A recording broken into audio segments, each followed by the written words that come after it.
Operation Tel Aviv 1-7। এমিলিয়াদের gate পেরিয়ে ফুটপাতে দাঁড়াতেই কালো রঙের একটি মরিশ করোনা এসে মাহমুদের সামনে দাঁড়াল। ভিতর থেকে মুখ বাড়ল আফজল পাশা। জাফা বন্দর থেকে সারাটা পথ আফজল পাশা মাহমুদের অনুসরণ করে এসেছে। এই নির্দেশই ছিল তার প্রতি। জাফা বন্দরের যে আস্তানায় আমরা ইতিপূর্বে মাহমুদ ও আফজলকে দেখেছি, সেটা আপাতত বন্ধ থাকবে। মাহমুদ গাড়িতে উঠে বসলে গাড়ি ছুটে চলল প্রশস্ত অ্যালকেনান রোড ধরে দক্ষিণ দিকে। গাড়িতে বসেই মাহমুদ পোশাক পাল্টে নিল। প্রথমেই কথা বলল মাহমুদ। বলল, শেখ জামালকে জানিয়েছ? শেখ জামাল তেল আবিবের ৩ নম্বর আস্তানার পরিচালক। এ আস্তানাটি দক্ষিণ তেল আবিবের বাজার সংলগ্ন এলাকায় অবস্থিত। এ আস্তানাতেই মাহমুদ এখন যাচ্ছে। গাড়ি এবার ডেভিড পার্ক ঘুরে স্যামুয়েল রোড ধরে পূর্ব দিকে এগিয়ে চলল।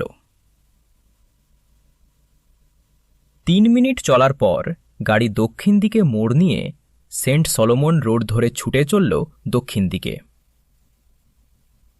সেন্ট সলোমন রোড যেখানে এসে খাড়া পূর্ব দিকে মোড় নিয়েছে, সেই মোড়ের উপর রাস্তার দক্ষিণ পাশে শেখ জামালের আস্তানা। দোতলা বাড়ি, নিচের তলায় ফলের দোকান, উপরের তলায় থাকে জামাল। আরও 2টি ঘর পশ্চিম দিকে রয়েছে। এর একটি দৃশ্য তো রান্নাঘর আর একটি স্টোর রুম হিসেবে ব্যবহার হয়, কিন্তু রান্নাঘরটি ভ্রাম্যমাণ সাইমুম কর্মীদের অ্যাকোমোডেশন, আর নিচের তলার স্টোর রুমটি অস্ত্রাগার ও ট্রেনিং কক্ষ। স্থানীয় সাইমুম ক্যাডেটদের মধ্যে অস্ত্র বিতরণ করার পর অস্ত্রাগারটির অবশিষ্ট সবকিছু তেল আবিবের মূল ঘাঁটিতে সরিয়ে নেওয়া হয়েছে। ইসরায়েলে কর্মরত সাইমুম ইউনিটগুলোকে স্বয়ংসম্পূর্ণ করার পর সর্বক্ষেত্রে একই ব্যবস্থা গ্রহণ করা হয়েছে। প্রয়োজনীয় তথ্য সরবরাহ এবং জরুরি মুহূর্তে নির্দেশ গ্রহণের জন্য যোগাযোগ রক্ষা করা ছাড়া আস্তানার সঙ্গে স্বয়ংসম্পূর্ণ সাইমুম ইউনিটগুলোর আর কোনো সম্পর্ক নেই। ইসরায়েলের বাসিন্দা আরব মুসলমানদের ৯৭,০০০ পুরুষ এবং ৮২,০০০ মহিলা সাইমুমের জয় নয় মৃত্যু মন্ত্রে দীক্ষিত। এদের নিয়েই গঠিত হয়েছে সাইমুমের হাজার হাজার ইউনিট। বিভিন্ন ঘাঁটি থেকে আস্তানাসমূহের মাধ্যমে এই ইউনিটগুলোর সঙ্গে যোগাযোগ রক্ষা করা হয়। ইসরায়েলের এসব আরব বাসিন্দারা ইসরায়েলিদের সঙ্গে মিলেমিশে শান্তিপূর্ণ ও নিরীহ জীবনযাপন করছে, আর সর্বাত্মক অভ্যুত্থানের সেই দিনটির জন্য অতন্দ্র চোখে অপেক্ষা করছে। সর্বাত্মক অভ্যুত্থানের প্রস্তুতির পূর্বে কোনো অপারেশনে ইসরায়েলের আরব বাসিন্দাদের ব্যবহার কঠোরভাবে নিষিদ্ধ। এমনকি ইসরায়েলে কর্মরত সাইমুমের ১০,০০০ কর্মীর প্রতিও এ নির্দেশ রয়েছে। বিপদের মুহূর্তেও তারা কোনো আরব মুসলমানের সাহায্য কিংবা আশ্রয় প্রার্থনা করবে না। সংরক্ষিত ও গুরুত্বপূর্ণ শক্তি ইসরায়েলের আরব মুসলমানদের সকল সন্দেহের ঊর্ধ্বে রাখাই সাইমুম প্রধান আহমদ মুসার লক্ষ্য। সেন্ট সলোমন রোড চলে গেছে সরল রেখার মতো দক্ষিণ দিকে। সামনেই মোড় দেখা যাচ্ছে। আস্তানার ২তলা গৃহটিও চোখে পড়ছে। আস্তানার দ্বিতলের দিকে তাকিয়ে চমকে উঠল মাহমুদ। আফজল পাশাকে তৎক্ষণাৎ গাড়ি থামাতে ইঙ্গিত করল সে। আস্তানার দ্বিতলের ঘরটিতে নিকষ বেগুনি রঙের আলো জ্বলছে। সাইমুমের কোড অনুসারে এই আলো বিপদের সংকেত। শেখ জামালের কিছু হয়েছে, নয়তো সে অস্বাভাবিক কিছু সন্দেহ করেছে। মাহমুদ গাড়ি থেকে নেমে পাশের গলিতে আফজলকে অপেক্ষা করতে বলে ডান পাশের ফুটপাত ধরে এগোল। গাছের ছায়ায় ঈষৎ আলো আঁধারের সৃষ্টি হয়েছে। মাহমুদের কাছে এটা আশীর্বাদ হয়ে দেখা দিল। সেন্ট সলোমন রোড যেখানে পূর্ব দিকে মোড় নিয়েছে, সেখান থেকে আর একটি লেন পশ্চিম দিকে চলে গেছে। গলিটির মুখে একধারে প্রকাণ্ড একটি গাছ, নিচে বেশ অন্ধকার। পাতার ফাঁক দিয়ে কোথাও কোথাও চাঁদের আলো নেমে এসেছে অন্ধকারের বুক চিরে। তারই একটি আলোর রেখায় একটি গাড়ির উইন্ডশিল্ড মাহমুদের চোখে পড়ল। সে ভালো করে তাকিয়ে দেখতে গেল অন্ধকারের মধ্যে একটি গাড়ি দাঁড় করানো রয়েছে। মাহমুদ হামাগুড়ি দিয়ে গাড়ির দিকে এগোল। পকেট থেকে পেন্সিল টর্চ বের করে নাম্বার প্লেটের দিকে তাকিয়ে চমকে উঠল সে। এ যে ইসরায়েলি সিকিউরিটি ব্রাঞ্চ সিন বেতের তেল আবিব শাখার প্রধান মিস্টার চেচিনের গাড়ি। শিকারী বিড়ালের মতো ধীরে ধীরে মাহমুদ গাড়ির সামনের দিকে এগোল। গাড়িতে কেউ নেই। ওরা কি তাহলে আস্তানার ভিতরে ঢুকেছে? পেন্সিল টর্চটি আর একবার জেলে মাহমুদ গাড়িটি পরীক্ষা করল। সামনের সিটের উপর সে একটি নোটবুক পেল। তাড়াতাড়ি সে নোটবুকখানা পকেটে পুরে সরে এলো গাড়ির কাছ থেকে। তারপর কি মনে করে সে আবার ফিরে গেল গাড়ির কাছে। তাড়াতাড়ি পকেট থেকে বের করল ডিম্বাকৃতি একটি বস্তু, টাইম বোমা। ধীরে ধীরে সেফটি পিন খুলে নিয়ে তা রেখে দিল সামনের সিটের নিচে। তারপর সরে এলো সেখান থেকে। মাহমুদ আফজলের কাছে ফিরে এলো। বলল, সিন বেথের লোক এসেছে। তাদের সংখ্যা 1 থেকে 4-এর বেশি হবে না। গোপনে আস্তানা পরীক্ষা করাই ওদের লক্ষ্য হতে পারে। তা যাই হোক, শেখ জামালের চোখকে ফাঁকি দিতে পারেনি তারা। সে একাই যথেষ্ট হবে। শেখ জামালের কেশাগ্র তারা স্পর্শ করতে পারবে না। সব চিহ্ন মুছে ফেলে সে এক্ষণে সরে পড়েছে। উপরতলার ঘরে রাখা আলমারির মধ্যে দিয়ে নিচের তলায় ফলের দোকানে নাম্বার সিঁড়ি আছে। ফলের দোকানের বসবার বেদিটি একটি সুড়ঙ্গের মুখে রয়েছে। সে সুড়ঙ্গ দিয়ে আস্তানার গ্যারেজে পৌঁছানো যায় এবং সেখান থেকে গাড়ি নিয়ে অথবা পিছনের দরজা দিয়ে যে কোনো মুহূর্তে সরে পড়া সম্ভব। সুড়ঙ্গে নামবার পর বসবার বেদিটি স্বাভাবিক অবস্থায় ফিরে আসে। সুতরাং সিন বেতের পক্ষে তা খুঁজে পাওয়া খুব সহজ হবে না।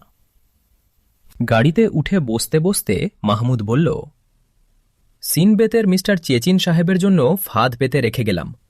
খোদা করেন শিকার ধরা পড়বে। বলে আফজলের দিকে চেয়ে মাহমুদ বলল, এবার ঘরে ফিরে যাই চলো। শেখ জামালকে হয়তো ওখানেই পাবো আমরা। ইসরায়েলের প্রতিটি শহরে ও উল্লেখযোগ্য স্থানে সাইমুমের একটি করে মূল ঘাঁটি রয়েছে। এখানে ঘর বলতে মাহমুদ তেল আবিবের মূল ঘাঁটিকেই ইঙ্গিত করেছে। ঘাঁটি ছাড়াও ওই সমস্ত স্থানে রয়েছে কয়েকটি করে আস্তানা। এই আস্তানাগুলোর ভূমিকা অ্যাকোমোডেশন ও তথ্য সরবরাহের মধ্যে সীমাবদ্ধ। গাড়ি সেন্ট সলোমন রোড ধরে উত্তর দিকে এগিয়ে চলল। মাহমুদ গভীর চিন্তায় নিমজ্জিত। ওসেয়ান কিং জাহাজের ঘটনা সিনবেতকে খ্যাপা কুকুরের মতো করে তুলেছে। কিন্তু মাহমুদ ভেবে পাচ্ছে না সিনবেত তাদের এই আস্তানার সন্ধান পেল কি করে। তেল আবিবের শহরতলি এলাকা, তাই বলে ঘিঞ্জি বস্তি এলাকা নয়, অভিজাত আবাসিক এলাকা। পরিকল্পনা করে সাজানো ইসরায়েলের অনেক মাথাওয়ালা এবং বৈদেশিক মিশনের বাড়িগুলি এ অঞ্চলেই। মাহমুদের গাড়ি এসে এক বিরাট অট্টালিকার সামনে দাঁড়াল। কালো পাথরে তৈরি বাড়ির সামনে সাদা মার্বেল পাথরে খোদাই করা বাড়িটির নাম গ্রিন লজ। বাড়িটির সামনে বিরাট একটি সাইনবোর্ড, ড্যানিয়েল অ্যান্ড কং। বাড়িটিকে ঘন ছায়াদার নানা গাছ যেন চারদিক থেকে ঘিরে রেখেছে। মাহমুদ স্থানটি পার হতেই ভিতরে নীল আলো জ্বলে উঠল এবং সঙ্গে সঙ্গে খুলে গেল দরজা। গ্রিন লজের একটি ইতিহাস আছে। ফিলিস্তিন বিভক্ত হওয়ার পূর্বে, অর্থাৎ ইহুদি রাষ্ট্র ইসরায়েল প্রতিষ্ঠিত হওয়ার আগে, আহমদ শরীফ নামে একজন আরব মুসলমান এই গ্রিন লজের এবং সংলগ্ন বিস্কুট ফ্যাক্টরির মালিক ছিলেন। 1944 সালে উলোম্যান নামে একজন ইহুদি তার অধীনে বিস্কুট ফ্যাক্টরিতে চাকরি নেয়। বুদ্ধি ও কর্মদক্ষতার গুণে সে আহমদ শরীফের দৃষ্টি আকর্ষণে সমর্থ হয় এবং ফ্যাক্টরির সহকারী কর্মাধ্যক্ষ পদে উন্নীত হয়। তারপর এলো 1948 সালের ঝড়ো দিনগুলো। ইহুদিরা ইসরায়েল রাষ্ট্র প্রতিষ্ঠা করল এবং আরব মুসলমানদের উচ্ছেদের অবাধ অধিকার লাভ করল সাম্রাজ্যবাদীদের কাছ থেকে। বৃদ্ধ আহমদ শরীফ নিহত হলেন। তার 6 ছেলে এবং আত্মীয় স্বজন রাতের অন্ধকারে জর্দান উপত্যকার দিকে পালিয়ে গেল। কিন্তু আহমদ শরীফের 9 বছরের ছেলে মাহমুদ ছিল সেদিন রোগশয্যায় মুমূর্ষু অবস্থায়। উলুম্যান বহু কষ্টে আহমদ শরীফের এই ছেলেটিকে স্বজাতির হিংস্র গ্রাস থেকে রক্ষা করে। 1948 সালের পর উলুম্যান গ্রিন লজ এবং সন্নিহিত ফ্যাক্টরির মালিক হয়ে যায়। কিন্তু উলুম্যান তার মৃত প্রভুর প্রতি বিশ্বাসঘাতকতা করতে পারেনি। সে মাহমুদের ইহুদি নাম দেয় দানিয়েল। তার নামেই ফ্যাক্টরির নামকরণ হয় এবং বাড়িটির মালিকানা সত্ত্বেও তার নামেই লিখিত হয়। মাহমুদ সবার কাছে উলুম্যানের পুত্র বলে পরিচিত হলেও প্রকৃত ইতিহাস মাহমুদ জানত। তার পিতার রক্তাক্ত জামাকাপড় এখনও তার বাক্সে সযত্নে রক্ষিত। মৃত্যু পর্যন্ত উলুম্যান কখনও মাহমুদকে প্রভাবিত কিংবা তার জীবনকে কোনো দিক থেকে নিয়ন্ত্রিত করতে চায়নি। মাহমুদ ছোটবেলায় ইখওয়ানুল মুসলিমুনের কর্মী তোফায়েল বিন আবদুল্লার কাছে শিক্ষা গ্রহণ করে। কৈশোরে সে মুসলিম যুব আন্দোলনে জড়িয়ে পড়ে। তারপর মজলুম মানুষের মুক্তি আন্দোলন সাইমুমে সে যোগদান করে। দানিয়েল অ্যান্ড কং এর ভার এখন সে একজন ম্যানেজারের হাতে ছেড়ে দিয়ে সংগঠনের কাজে ঘুরে বেড়ায়। সবাই ধারণা করে ধনী ইহুদির একমাত্র সন্তান এমন একটু ছন্নছাড়া হতে পারে বইকি। মাহমুদের বাড়ি এখন তেল আবিবস্থ সাইমুমের মূল ঘাঁটি। এখানে উচ্চ ক্ষমতাসম্পন্ন রেডিও রিসিভার ও ট্রান্সমিটার রয়েছে। বাড়ির পিছনে উঁচু দেয়ালঘেরা বাগানে রয়েছে তেল আবিব ও সন্নিহিত অঞ্চলের অস্ত্রাগার। অবিবাহিত মাহমুদের বাড়িতে রয়েছে 8 জন মানুষ। এর মধ্যে 3 জন রেডিও ইঞ্জিনিয়ার, 4 জন প্রহরী। এদেরই একজন বাজার ও রান্নাবান্নার কাজ করে থাকে। এরা সকলেই সাইমুমের অভিজ্ঞ কর্মী। রাত 1টা। মাহমুদ শোবার জন্য শয্যায় উঠে বসেছে। হঠাৎ তার খেয়াল হল মিস্টার চেচিনের গাড়ি থেকে পাওয়া ডায়েরির কথা। উঠে গিয়ে পকেট থেকে ডায়েরিটা নিয়ে টেবিলে গিয়ে বসল। ডায়েরিটা খুলতেই একটি ভাঁজ করা কাগজ বেরিয়ে এলো। কাগজটি তুলে নিয়ে চোখের সামনে মেলে ধরল। ফটোকপি করা একটি চিঠি। প্রেরক চেয়ারম্যান সংযুক্ত ফিলিস্তিন জনফ্রন্ট ও ফিলিস্তিন গণতন্ত্রী জনফ্রন্ট, আম্মান, জর্দান। প্রাপক পরিচালক মোসাদ, জেরুজালেম, ইসরায়েল। নিম্ন স্বাক্ষরকারী আপনার অবগতি ও কার্যকরী ব্যবস্থা গ্রহণের জন্য সংযুক্ত ফিলিস্তিন জনফ্রন্ট ও ফিলিস্তিন গণতন্ত্রী একবিংশ কংগ্রেসের সর্বসম্মত সিদ্ধান্তের অনুলিপি আপনার সমীপে পাঠাইতেছে। সিদ্ধান্ত 1। যেহেতু সংযুক্ত ফিলিস্তিন জনফ্রন্ট ও ফিলিস্তিন গণতন্ত্রী জনফ্রন্ট কার্ল মার্কস নির্দেশিত সমাজবাদে বিশ্বাসী, সেই হেতু এই ফ্রন্ট ইসরায়েল রাষ্ট্রের সাথে ধর্ম সাম্প্রদায়িক ভিত্তিক শত্রুতামূলক সকল আচরণ পরিত্যাগের সিদ্ধান্ত ঘোষণা করিতেছে। 2। এই সংযুক্ত ফ্রন্ট জর্দান, সিরিয়া, ইরাক, মিশর প্রভৃতি দেশের প্রতিক্রিয়াশীল জনগোষ্ঠী ও সরকারকে প্রধান শত্রু বলিয়া মনে করে এবং এদের বিরুদ্ধে সংগ্রামকেই এই ফ্রন্ট আশু কর্তব্য বলিয়া মনে করিতেছে। 3। এই ফ্রন্ট তাদের সংগ্রামে ইসরায়েল রাষ্ট্রের সাহায্য কামনা করিতেছে। বিনিময়ে এই ফ্রন্ট প্রতিশ্রুতি দান করিতেছে যে এই ফ্রন্ট ইসরায়েল বিরোধী সরকার ও সাইমুমের সম্পর্কে প্রয়োজনীয় সব রকম তথ্য পরিবেশন করিবে। 4। ইসরায়েল সরকারের সাথে যোগাযোগ রক্ষার জন্য এই ফ্রন্টের প্রধান জর্জ বাহাসকে ক্ষমতা প্রদান করিতেছে। জর্জ বাহাস চেয়ারম্যান সংযুক্ত ফিলিস্তিন জনফ্রন্ট ও ফিলিস্তিন গণতন্ত্রী জনফ্রন্ট। রুদ্ধ নিঃশ্বাসে চিঠি পড়া শেষ করল মাহমুদ। তার দেহের প্রতি অণু পরমাণুতে যেন এক প্রচণ্ড লাভাস্রোত বয়ে গেল। লৌহ হৃদয়ও তার কেঁপে উঠল। কপালে বিন্দু বিন্দু ঘাম দেখা দিল তার। কি নিদারুণ বিশ্বাসঘাতকতা! দেশ ও জাতির বুকে কি নিষ্ঠুর ছুরিকাঘাত! ওরা মার্কসের অনুসারী, অন্যজাত ইহুদিদের পয়সার দালাল। চোখের কোণ ভিজে উঠতে চাইল মাহমুদের। জর্জ বাহাসদের সুপরিকল্পিত শয়তানির কবলে পড়ে তাদেরই অসংখ্য ভাই তাহলে আত্মঘাতী পথে পা বাড়াল। সাইমুমের তেল আবিবস্থ ৩ নম্বর আস্তানার পতন তাহলে ওদের এই বিশ্বাসঘাতকতার পরিণতি। ওরাই তাহলে মোসাদের মাধ্যমে সিনবেতদের লেলিয়ে দিয়েছে। কথাটা মনে হতেই বিদ্যুৎ স্পর্শের মতো চমকে উঠল মাহমুদ। তাহলে তেল আবিবের মতোই সাইমুমের ৫০০টি আস্তানা তো বিপদের সম্মুখীন। বিভিন্ন শহরে অবস্থিত সাইমুমের মূল ঘাঁটিগুলোর সন্ধান জনফ্রন্ট জানে না বটে, কিন্তু প্রতিটি শহরের একটি করে আস্তানার ঠিকানা ফিলিস্তিন মুক্তি সংস্থার মধ্যে সম্পাদিত পারস্পরিক চুক্তি মোতাবেক জনফ্রন্টকে জানানো আছে। মাহমুদ তাড়াতাড়ি ডায়েরিটা বন্ধ করে চিঠি হাতে করে ছুটল রেডিও রুমের দিকে। ব্যস্ত অবস্থায় মাহমুদকে ট্রান্সমিশন রুমে ঢুকতে দেখে রেডিও অপারেটর ইবনে রায়হান বলল, জরুরি কিছু জনাব? হ্যাঁ। সংক্ষিপ্ত উত্তর দিয়ে মাহমুদ বলল, সব ঠিক আছে তো? হ্যাঁ, উত্তর দিল রায়হান। আর কোনো কথা না বলে মাহমুদ নিজেই ট্রান্সমিশন যন্ত্রের পাশে বসে গেল। রায়হান পাশে সহযোগিতা করতে লাগল তাকে। ট্রান্সমিটারের কাঁটা ঘুরিয়ে সুইচ টিপে জেরুজালেমের মূল ঘাঁটির সাথে সংযোগ করল মাহমুদ। ০০১ মারুফ আল কামাল। হ্যাঁ, বলছি। জরুরি জরুরি জরুরি।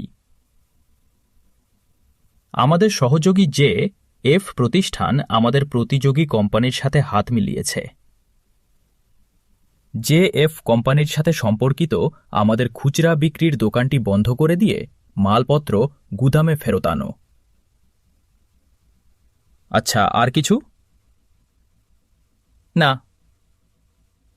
বলে মাহমুদ কট করে লাইন বন্ধ করে দিয়ে বিভিন্ন অ্যাঙ্গেলে ট্রান্সমিটারের কাঁটা ঘুরিয়ে সুইচ টিপে একই ধরনের মেসেজ মাসাদা, খান ইউনুস, বীরশেবা, হাইফা, আশদুদ, ইমকাফে, শারম আল শেখ, ইলাত, গাজা, নাবলুস প্রভৃতি শহরের ঘাঁটিগুলোতে প্রেরণ করল। তারপর পশ্চিম সিনাইয়ের রাফা, আল আরিশ, কুয়ান্তারা, মিতলা গিরিপথ, বীর লাহফান, বাব এল লিবনি, আবু আখিলা, পিতসানা, বীর গিফ গাফা প্রভৃতি। মধ্য সিনাইয়ের খান জামিল, বীর আল নাফে, বীর আমন, বীর কাছেম, বীর সালেম প্রভৃতি। পূর্ব সিনাই ও সিনাই পর্বতমালার ওয়াদি গালাফা, আবু দুজানা, জেবেল উল ফজল, জেবেল কহর প্রভৃতি। জেরুজালেম অঞ্চলের বীর আসির, তেলবায়ত, রামাত রাহেল। উত্তর অঞ্চলীয় নেগেভের আউত, সিরটি, আল-খারগা, আতুসান। জেজরিল ভ্যালির আল ফাসের আর ওবেদি। হুলেহ ভ্যালির আল খাজাল, আল আলামিন এবং গোলান হাইটসের আল কুইনিত্রা ও আল বেনিয়াস ঘাঁটিতে সে মেসেজের প্রথম অংশ পাঠিয়ে দিল। জনবিরল এইসব অঞ্চলের ঘাঁটি কিংবা আস্তানার সন্ধান জনফ্রন্টকে জানানো হয় নাই, কারণ এসব অঞ্চলের কোনো ঘাঁটি বা আস্তানার পতন ঘটলে নতুন করে তা প্রতিষ্ঠা করা খুবই কঠিন। ঘেমে উঠেছে মাহমুদ। কপালে বিন্দু বিন্দু ঘাম জমে গেছে তার। রাত তখন ৩:৩০। ইসরায়েলের সব ঘাঁটিতে সংবাদ পাঠানো শেষ করে ট্রান্সমিটারের কাঁটা ঘুরিয়ে আম্মানস্থ হেডকোয়ার্টারের সাথে সংযোগ করল মাহমুদ। ১০০০। হ্যাঁ, কে আপনি? 011 মাহমুদ। আপনি? আব্দুল্লাহ আমিন। মেসেজ রেকর্ড করুন। বলে মাহমুদ মিস্টার চেচিনের ডায়েরিতে প্রাপ্ত সমস্ত চিঠিটা সাইমুমের বিশেষ কোডে পাঠিয়ে দিল। কপালের ঘাম মুছে মাহমুদ উঠে দাঁড়াল। রায়হানের দিকে চেয়ে হেসে বলল, মাহমুদ, বিস্মিত হয়েছ রায়হান? ভুলে যাচ্ছ কেন? আবদুল্লাহ বিন ওবাইয়ের জন্ম তো যুগে যুগে হবে। বলে মাহমুদ বের হয়ে এলো ট্রান্সমিশন রুম থেকে। তখন রাত ৩:৪৫। মাহমুদ তার ঘরে ফিরে গিয়ে টেবিলে বসল। মিস্টার চেচিনের ডায়েরিটা আবার মেলে ধরল চোখের সামনে। গভীর রাতের নিঝুম প্রহর। মাহমুদের হাতঘড়ি থেকে ক্ষীণ কম্পন জাগছে বাতাসে। টিক টিক টিক বয়ে চলেছে সময়।